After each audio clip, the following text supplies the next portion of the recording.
Welcome to the Education on Air conference. Today is actually our first ever Education on Air conference. Educators are holding about 46 Hangouts on Air, leading discussions on a number of topics in education technology. So we want to thank all the presenters for giving their time, and thank you for all of your time for watching. All of our presenters have early access to Hangouts on Air, which is a technology that allows you to broadcast and record Hangouts. To watch any of the sessions today, simply go to the presenter's Google Plus page at the appointed time. You can find a list of all the sessions and links to presenters' Google Plus pages at the conference website, which is sites.google.com/site/EduOnAir. Again, that's sites.google.com/site/EduOnAir. So with that, I want to introduce our speaker for today, Juan De Luca. He currently works as Extended Learning Coordinator at the American School Foundation in Mexico City. He's also a Google Certified Teacher, Google Apps for Education Certified Trainer, and Apple Distinguished Educator. And he's teaching the Certificate in Educational Technologies as part of Buffalo State University of New York's Masters in Multidisciplinary Studies. That was a mouthful. Yeah. So without further ado, Juan, go ahead and take over. Okay, thank you, Tom. Also, thank you, Anne and Sarah, for joining the session. You'll be able to have some live interaction. I want to start with a presentation. So I'm going to do a screen share so you can see the presentation and just follow along. That presentation will also be available later. I'll share it with you so you can go back. You can share it with peers, with friends. So I'm going to start the screen share. And you can see the presentation, right? Yep, we see it. Okay, great. So, again, a mouthful. The name of the presentation is Google Apps and Other Products in a Bring Your Own Device environment. I'm going to start with, what is this conference about? I have less than an hour, so I cannot cover everything. I have to focus on what I'm going to be talking about. So, what is this conference about? It's about ways to use Google products in a Bring Your Own Device environment. It's about Google products that are BYOD friendly. Those who work in different devices and those that students can use and teachers can use to create that they have, full functionality in their devices. I want to share some success stories in different subject areas and grade levels, so you can think of ways that you can, use that in your classroom, or that you can share it with your peers, so that they have some ideas, they adapt them to their, reality. Suggesting Google as a core of Bring Your Own Device. So if your district, if your school is starting with Bring Your Own Device, to think of all the Google services, Google apps in general, as a way to start, as a way to have everything working, to have all of your students and teachers with with all that technology available. And the conference is also about making teachers comfortable to start integrating technology using Google products, because teachers are at different levels. Some are already doing lots of great stuff. Some of them are a little hesitant, so it's about sharing ideas so that they feel more comfortable. It isn't about things, because, like I told you, I don't have enough time to cover everything. So it isn't about challenges of an implementation, how to get admin and parents on board, and how to have teachers on board also, that they're not scared, so that they receive professional development. I'm not going to focus on Google products that don't work and bring your own device. There are some that are not particularly friendly. I'm not going to talk about tips on classroom management also. That would be another Hangout altogether. And it's also not a step-by-step training on how to do specific lessons, but more of a conversation of what I have seen that has worked with teachers, like I told you, in different subject areas, grade levels, so that it works for them. I wanted to present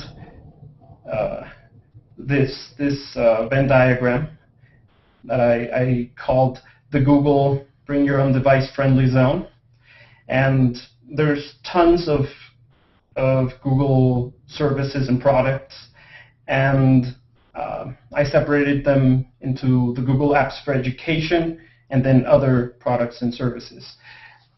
On your left you have laptops, you have smartphones and tablets, and for Google Apps for Education you have mail and chat that work fine in all kinds of devices. You have your docs, or the newly introduced Drive, that work on documents and spreadsheets. You have Sites that works fine. You have Groups and Calendar. And then other devices, other products that also work when students and teachers have their Google accounts are, Search, Books, and Scholar, Google Plus for higher ed, YouTube, Google Maps, you have Blogger, Google Translate.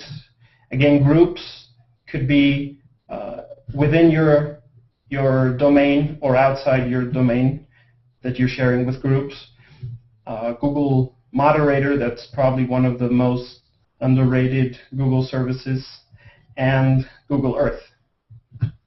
So this is kind of the friendly zone. This is the zone you want to work in, where everything works, and that no matter what device your students and your teachers are bringing to the classroom, there can be engagement. They can create their own content. So I was talking to you about the technology integration comfort level. Some teachers are more comfortable integrating technology than this. So if there's a scale from 0 to 100, some are in 0, some don't feel comfortable at all. They're afraid of the technology. They're afraid that. Oh. Yeah.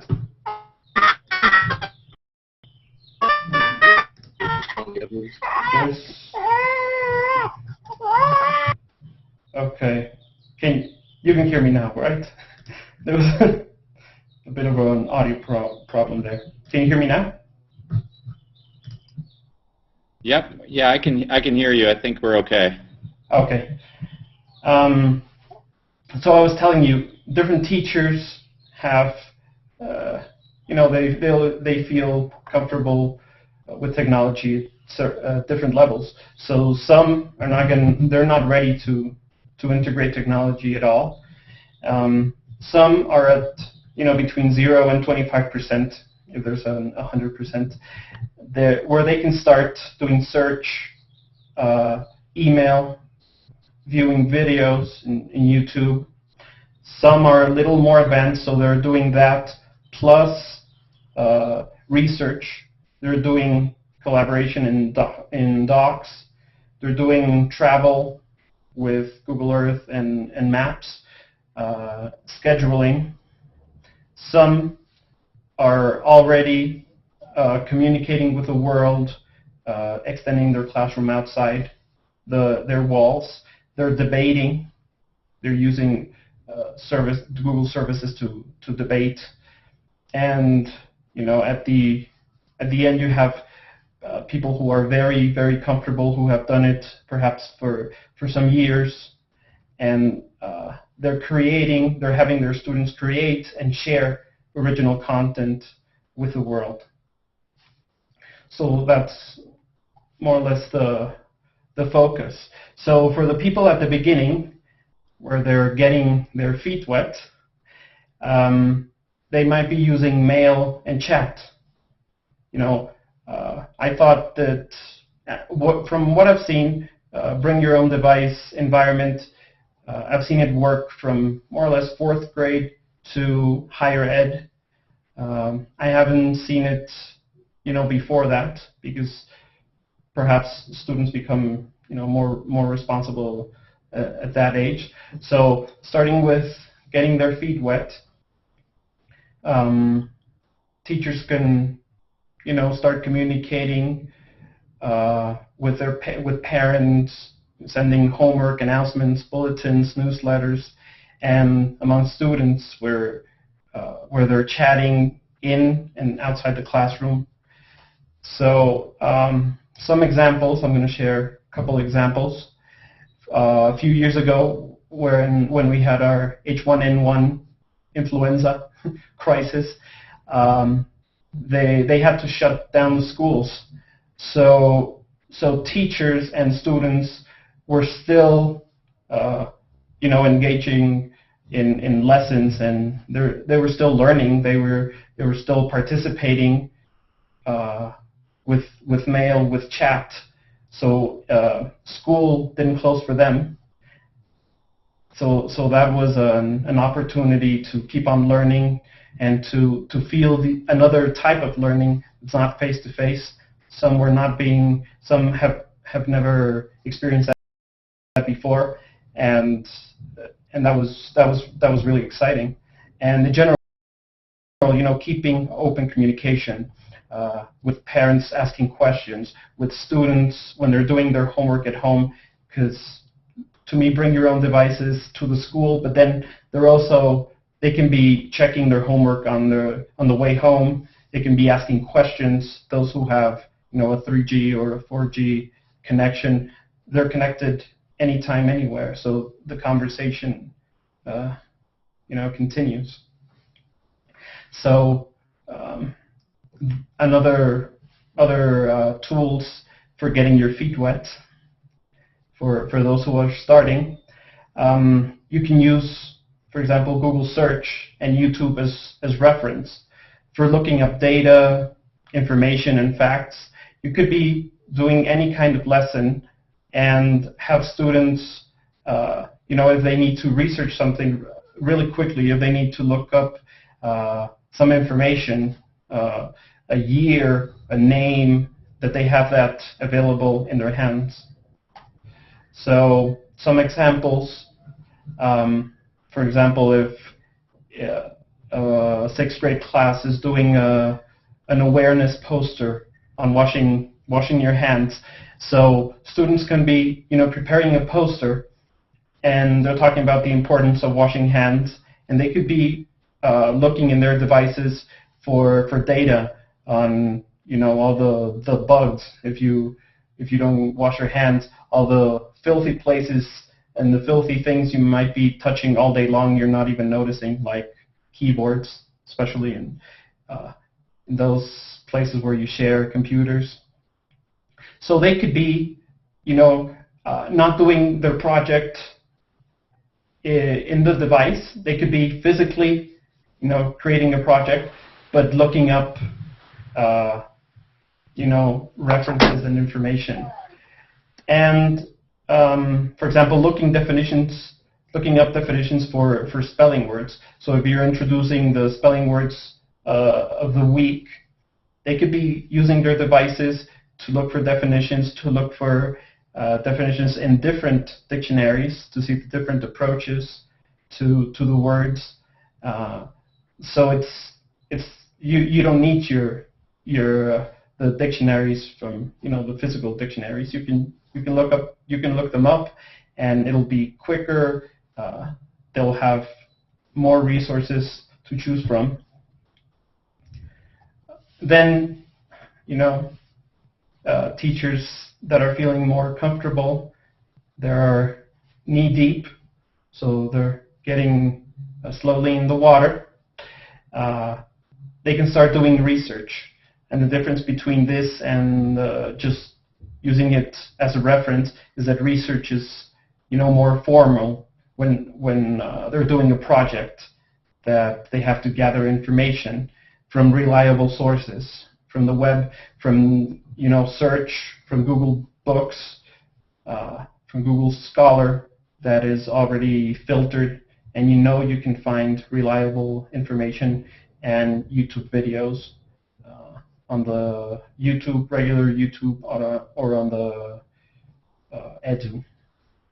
So again, it's for all grade levels, for all subject areas where there's research going on. And for example, in my school, we're an IB school, so in 5th grade they have their PYP, Primary Years Program Exhibition, and their personal project in 10th grade. So all year long, they're researching, they're looking for resources that talk about their project. It could be, they're researching on animal rights.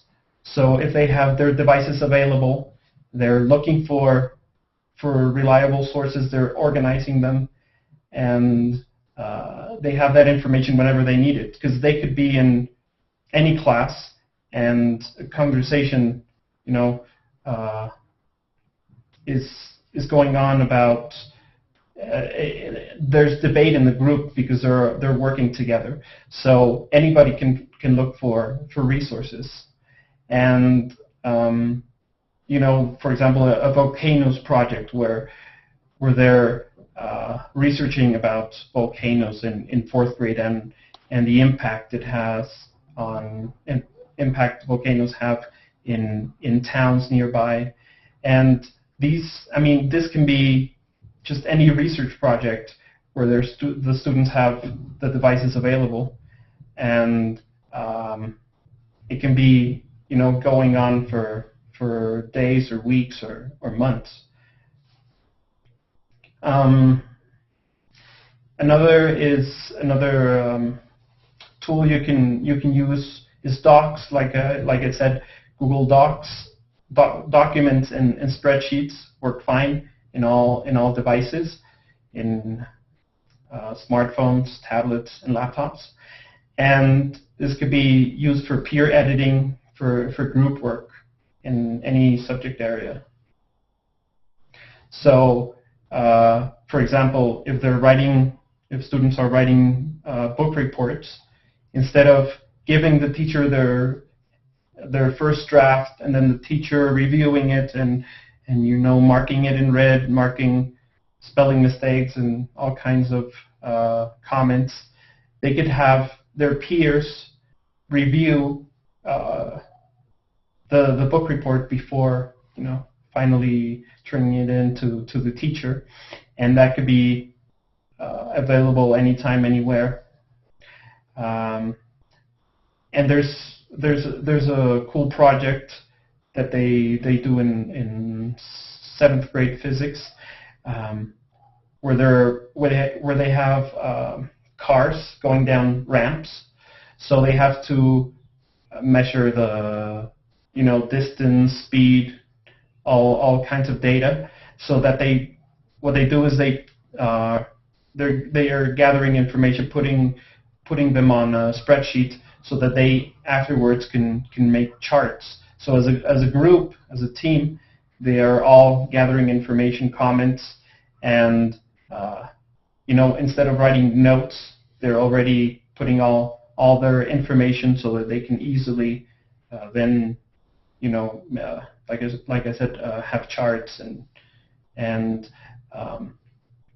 it's a way where they can be part of the mobile learning. They could be doing it inside the classroom, outside in the halls, anywhere. No.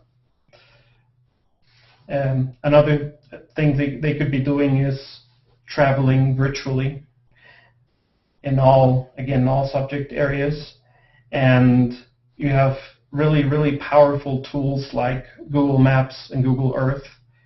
They're incredibly powerful. You have the whole world in your hands, literally. You can go anywhere, you can visit any place, anytime. And so if 8th grade class is studying Egypt, of course it's hard getting there if you're anywhere in the Americas. So you can have the students, in their devices create a virtual tour of the pyramids. So they go in Google Earth.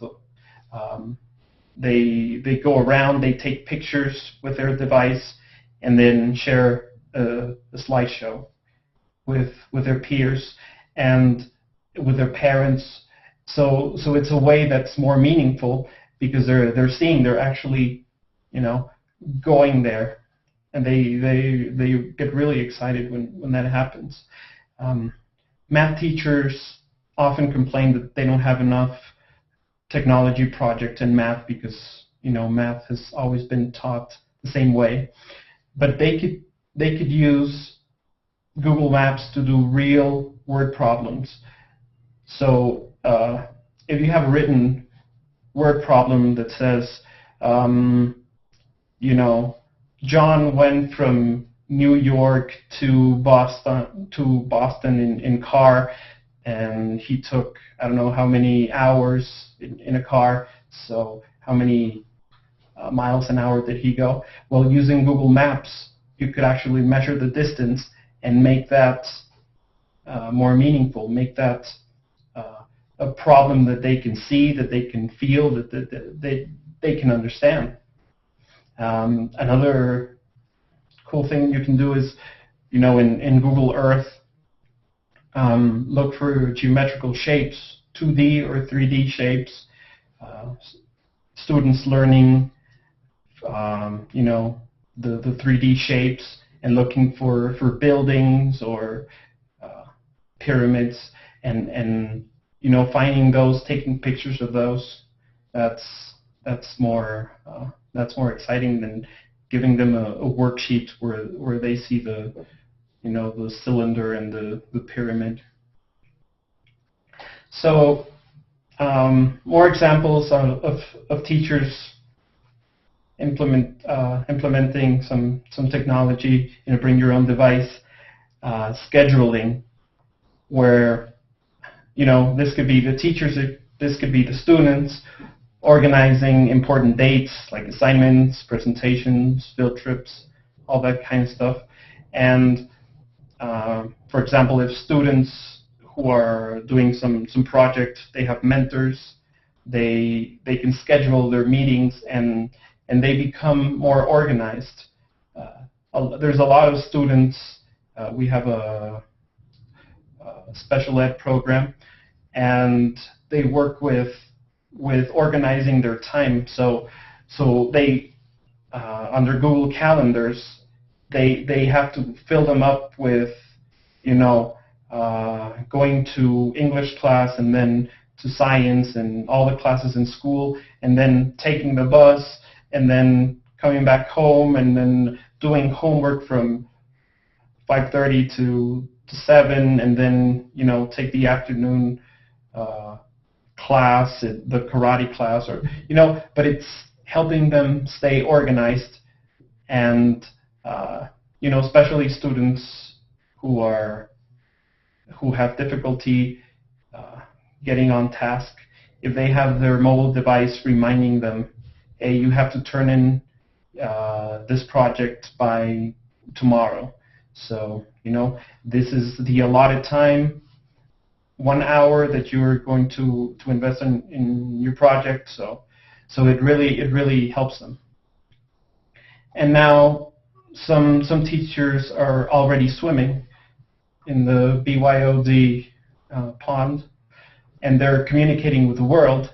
They're using tools like sites, groups, Google+, in higher ed, Blogger, Google Translate, and they could be doing, with these tools you can do, whatever your imagination can let you. For example, we have teachers doing pen pal projects with people in different places in the world using Translate. So it could be email, it could be chat, but they could be using Translate, and then there's no barriers. There are no communication language barriers. So they could be learning about other countries, other cultures, and that makes it really exciting that maybe they're learning a new language, learning French, and that makes them get the feeling of the French language. Not only having your teacher speak to you in French and introduce you to some words and verbs, but having another person from France, from Canada, talking to you in French and making the connections between the language and the culture. There was a full session on e-portfolios, so I'm just going to quickly talk about it. E-portfolios, where students demonstrate what they have learned throughout the year, or maybe in a specific project. If they're learning how to recycle, so they create an e-portfolio on how to separate the trash and how to make compost, and that they share with the world. And they're using maybe Blogger, and they're getting comments from people all over the world, and that's exciting. Reflections on learning, like Tom said, I'm teaching a graduate course in educational technologies. 5 courses. It's part of the certificate, and every time they read an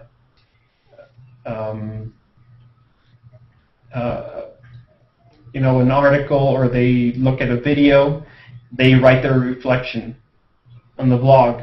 So you can see, and you can see what they're learning. You can see their reflection, what's going on in their heads as they're learning. And the last one, incredibly important, building personal learning networks. I'm going to go ahead and mute.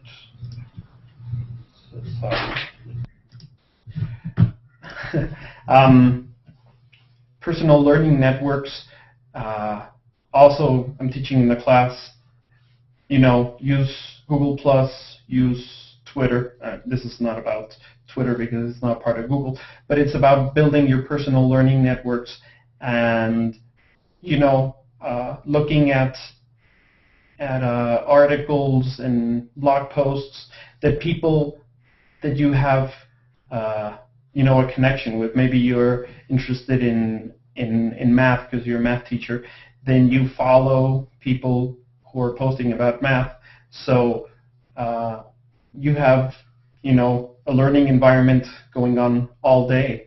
So students can be interested in music, they can be interested in art, and they could be following people, experts, they could be following teachers that are gonna learn from.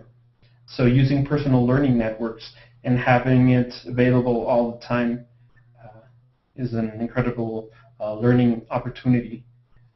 I did my master's in educational technology, and I can tell you that I have learned much more using personal learning networks than after 2.5 years doing my master's.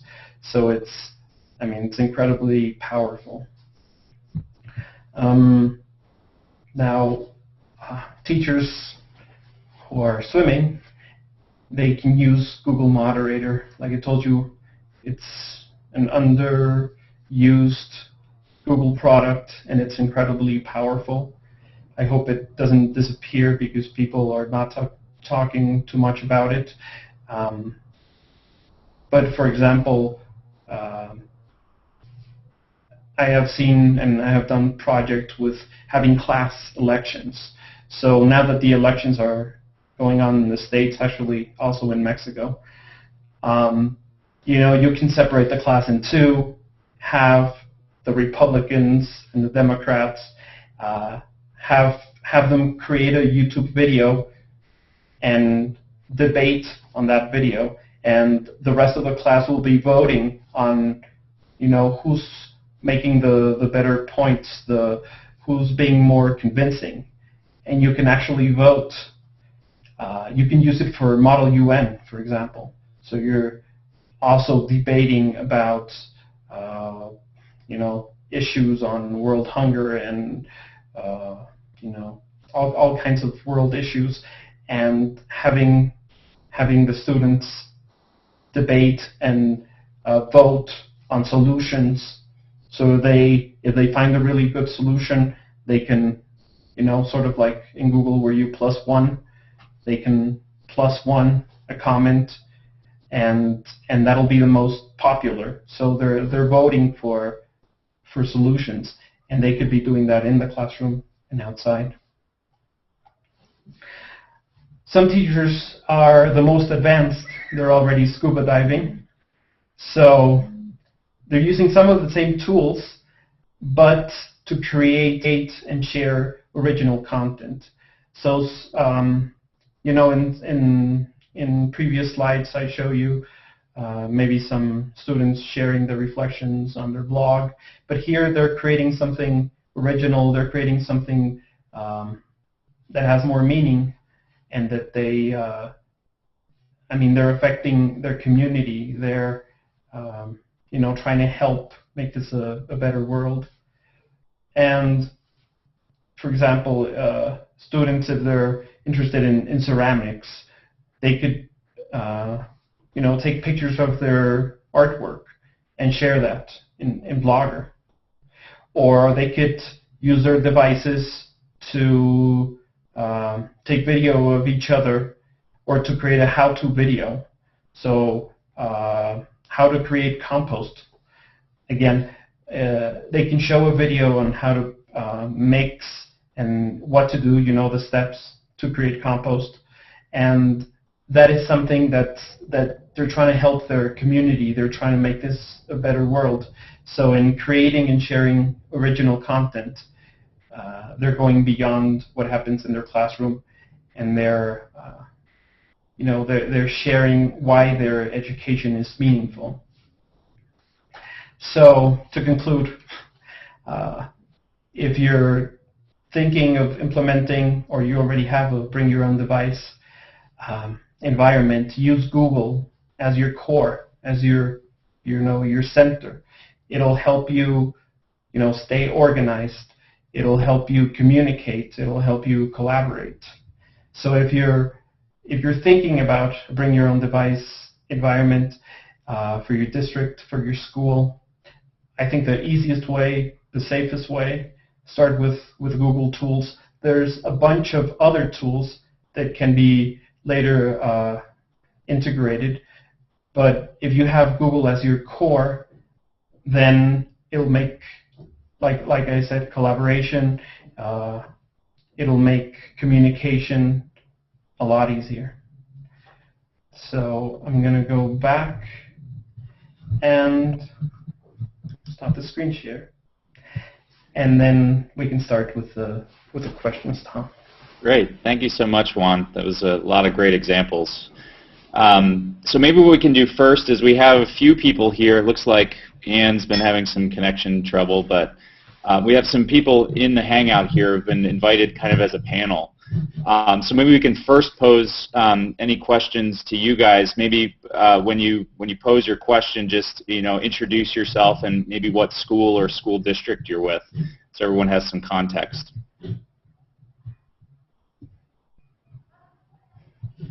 Are there any questions from the panel? Oh. Here we go. So one of if I just kind of go back to the comment stream, and by the way, if you guys have any questions and you're watching the live stream, feel free to add those in. We had a good question from Martha Lackey. Do you feel that this new shift in bring your own device will be more receptive with teachers or create more fear? I think if they don't have the right professional development opportunities, if they're not learning on their own, I mean, if they're interested, or if their school or district is trying to help them get their feet wet, like I said, it will create fear. So that's kind of the point of one of the points I try to make in my presentation, that they can start little by little. They can start with one project, and they're going to be feeling more comfortable. And when they see their own success stories, when the head is talking about how great this project went for this specific teacher, and when they're seeing that other teachers are using it, and that the students are more engaged, they're more eager to learn, they're more responsible for their own learning, I think they'll understand that it's something that'll work for them. And then kind of a follow-up, and there's a little bit of conversation going on the thread here, and maybe you can... Sarah, right?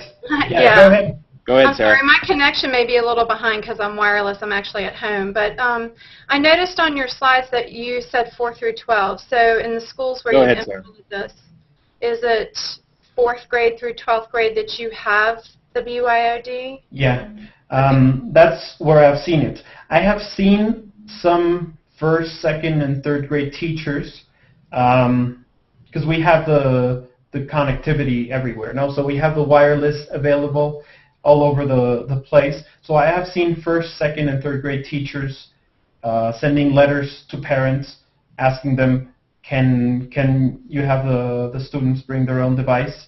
And usually they have to sign a permission form. Okay. So it's not. I haven't seen it happen, throughout in before 4th grade. Right, and so in order for them to use some of the Google tools, they have to have a Gmail account. Is that correct? Yes. And, okay. So your students can have, in our district, none of our students have email supported by the district, not even in the high schools. So we're looking at BYOD, but I'm wondering, they're going to have to look at that too, because for so many things, the kids are going to have something to connect with and something they log into. Right. And I'm a PYP school too, so I know where you're coming from with IBO. Right. I mean, to your district, I would recommend, going Google Apps for Education. If they want to limit email, if they want to limit certain services, they can do that. So they can have calendar and sites available, but not email. Or they can have email available from 5th grade or 3rd grade or 4th grade or 10th grade on. So they can create groups and give different groups different restrictions. So I think the easiest way would be, going Google. And that would be the easiest way for students to communicate. So if they don't have to know each other's email address. So if you know that John Doe, if you know his name, you can just type John Doe and you'll send him an email without knowing all his email address. Right. Okay, thank you. Yep, thank you. Thanks, Sarah. Any other questions from the panel? I've got a couple that are coming in through the feed. I have a question. Go ahead. Great. Go ahead, Anthony. Well, I used Google Science Fair this year. I'm a high school science teacher, and I really enjoy the fact that you can do the research with Google Scholar, and they can basically create their own Google site for their project and do a lot of things that you were talking about with the research, John. And I was just wondering if other teachers are using that, or if others are trying to use that in the future, or just other ways that you can, use Google applications in an interesting way. Yeah. I think a lot of schools and districts are going BYOD because they're seeing that their students already have devices, so it's cheaper. It's cheaper than implementing a one-on-one with laptops or with tablets. So I think that I think that a lot more schools and districts are going to go that way. I know some teachers that their district or school isn't even recognizing a bring your own device, but they're doing it anyways because the students have a 3G or 4G connection, so they're doing it, especially with kids in middle and in high school, especially. And I think that it's also very valuable because that's going to be the real world. They're going to be working and they're going to be collaborating with people and doing business with people that have different devices. They're going to go to meetings and everybody's going to have their own device. They might be working on one same document and one presentation, building a site, and I think that's it has a lot of challenges, the BYOD, but I think it's very interesting for teachers to take it like that, like a challenge, because at the end it's going to be more meaningful. The students are going to, they're going to be more responsible for their own learning. They're going to make decisions on how to use their device the best way to learn and to create something. I want to jump in here on this and kind of agree with you because especially with bring your own device, you can't really rely on apps because you don't know what kind of devices they have, and that's why I love the Google products because it doesn't matter whether it's an iOS operating system or an Android, it's going to work. And that's why I've really mainly stuck to creating or designing work that utilizes those apps or those products because they're going to work on the mobile devices when I may not be able to get a particular app to work on, or it may not be available for the Android devices, or vice versa. Mm-hmm. So yeah, for example, I've seen projects that Google SketchUp just went. A company bought Google SketchUp, which was kind of a disappointment because I used it a lot. I'm going to keep on using it. They said that it'll still be supported and free. But for example, one of my big projects was students creating their own mosques with Google SketchUp. So you don't need if your school has a lab, you could use the lab for SketchUp. But all the researching what the mosque should have, what kind of the shape, the names of the parts of the mosque, all that research, all that work before doing the actual SketchUp model can be done with a bring your own device. So it could be a mixed environment where you're using labs and you're using laptop carts and you're using bring your own device because those labs and laptop carts are not available to you all the time. So teachers have to be smart and resourceful and creative. But I think when they realize that there's more opportunities and then challenges, I think they'll embrace it. So we have a question from the comments, and we know this isn't supposed to cover the challenges too much, mm-hmm. but Yutaka Hitomi, sorry if I'm pronouncing that wrong, wanted to know, how they can arm teachers who, they want to embrace bring your own device. They want to leverage all these great technologies and let their students use devices. Where can they arm themselves for conversations with IT and administrators so that they can state their case intelligently? Right. Well, I think there has to be professional development either on their own or having the school bring in technology integrators, speakers, and also that the administration is not forcing you have to use technology 50% of the time you're in the class, because that will scare teachers. I showed what I see, the comfort levels, and if you push those comfort levels too much, teachers are not going to be comfortable. So I think the administration and the teachers have to know that it's exciting, that it's a challenge, and that taking baby steps is going to help to at the end have a successful BYOD. So I mean, yeah, it's not easy. I have seen administrators trying to push teachers too much, so teachers either either they hate it, or they're uncomfortable, or they wait until retirement if they're close.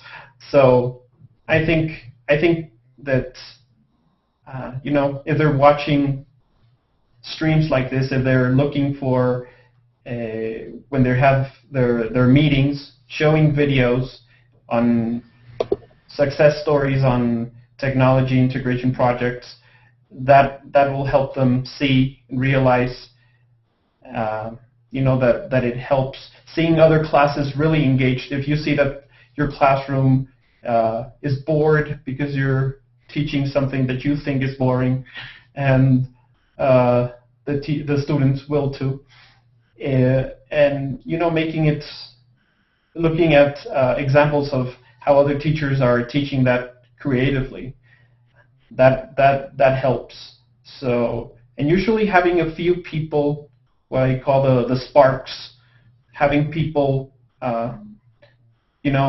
showing how in that same school, because sometimes you see another school is doing it's working for them, but it's not my reality. But if they see that somebody in their division, in their grade level, in their subject area is doing it, then they see that it can work for them.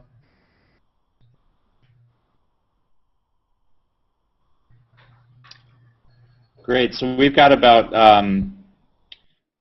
10 minutes left in the conference here. Definitely seeing some great points on the thread here. Mm-hmm. Not seeing any. One second. Not seeing any questions. Okay. I think one of the topics here that might be another discussion topic, and maybe those from the panel can comment as well, but you've been talking a lot about the importance of professional development in order to kind of let teachers know what things you can do when students are bringing their own devices. So maybe you can comment on tips or things that you've done in your district to deliver that kind of development and training in creative ways. I think that would be really helpful for those that are listening. Okay. And do you do some of that? Well, yes. Actually, it's funny because last year when we decided to do Bring Your Own Device for this school year, we had, the big budget crisis in Texas, and so we launched Bring Your Own Device with virtually no professional development. And so as a result, fortunately, our administration was like, it's available for any of you teachers who are willing to, venture out there and do that. And, I've been fortunate this year in that I've had 28 iPod Touches available to me for most of the school year. And then more and more, of course, by now, I've got quite a few kids who have either recently gotten devices or, had them from the start, and they will bring their own devices, and then I can augment with these iTouches. But there are really not a lot of teachers yet doing it, but I will say that I'm trying stuff out, and I'm documenting what's working, and that's really what I'm trying to do is kind of keep up with what works, what doesn't work.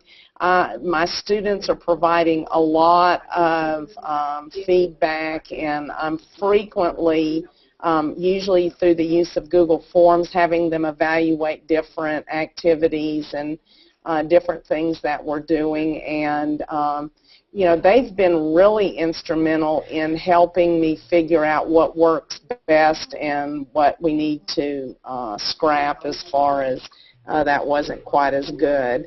And but it's pretty much now they bring them every day, and the ones that have them, and I think probably the biggest thing that I have really loved is I have a couple of students who are dyslexic, and their parents have at Christmas I had 2 students that got iPads for Christmas.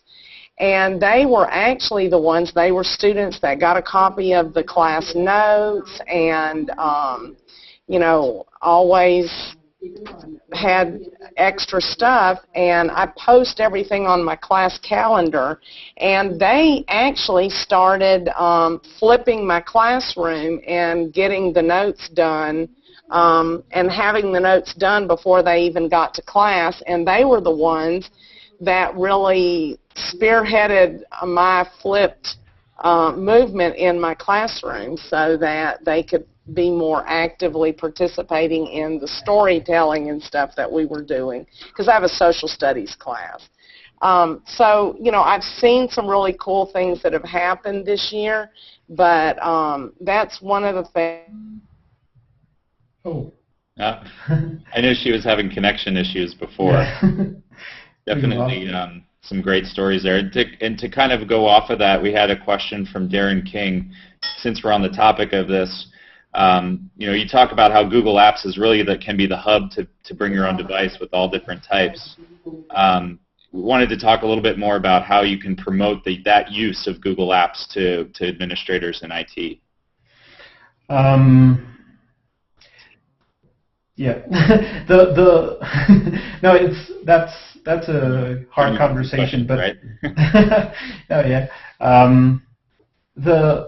usually when you hear something is free, you have your doubts about it, no? So the first question, with administrators is, why is this free? I mean, what are they trying to get from this? Can they look at our stuff? Does it belong to us? Does it belong to them? So, Google's privacy policy is very clear.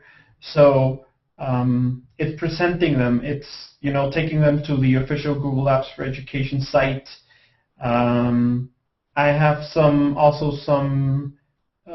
fellow Google Apps trainers who have done great presentations regarding the security questions and all those things that administration is worried about.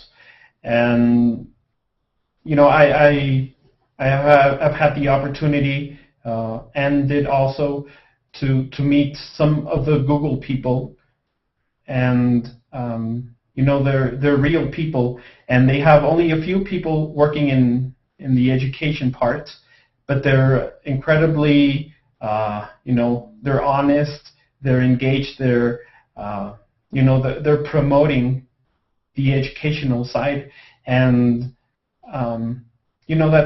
that Google is not trying to get personal information from people. It's just they're providing products that work. You have everybody connected. I know it's hard to sometimes understand. It sounds too good to be true, but yeah. So, another question that sounded interesting to cover from Randy Damewood was, well, basically I'll paraphrase it. Are you seeing any trends in the different types of devices that are used for Bring Your Own Device? I think there was some question about, what are some of the limits that you see that you can do with, like a small phone device versus, a full-size laptop. So that would be interesting. Okay. First, I'm going to start with what we consider mobile, or what adults consider mobile devices, might not be the same as what students consider mobile devices. We consider laptops to be mobile because you can move them around, but they consider mobile, their iPhone or their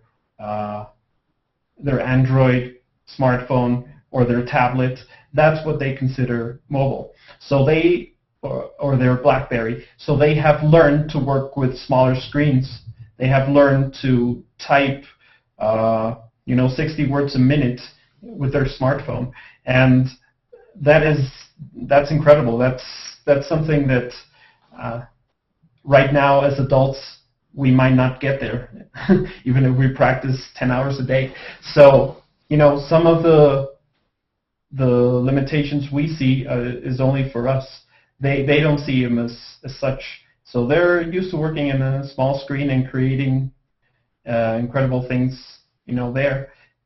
And I think that's more a restriction for us. But we could be using the laptop or our desktop, and they could be using their mobile devices. And the trend is now. It started with smartphones. Now we have the tablets, especially the iPad, that are slowly taking, some of the market share from laptops, because they can do about 95% of the things a laptop can do. And if we look at that 95% of what we can do, forget about the 5 we can't. There's still a lot of opportunities on that 95%. Yeah, I think a really interesting comment from R. Hill just mentions the kids push technology more than the teachers do sometimes. Yeah. And I think one of the fears of teachers, implementing technology is that they're not going to be able to solve the tech issues that kids have. And that is really not an issue. They are really the guide on the side, and you have the other students help each other. They know more than what you know about their device.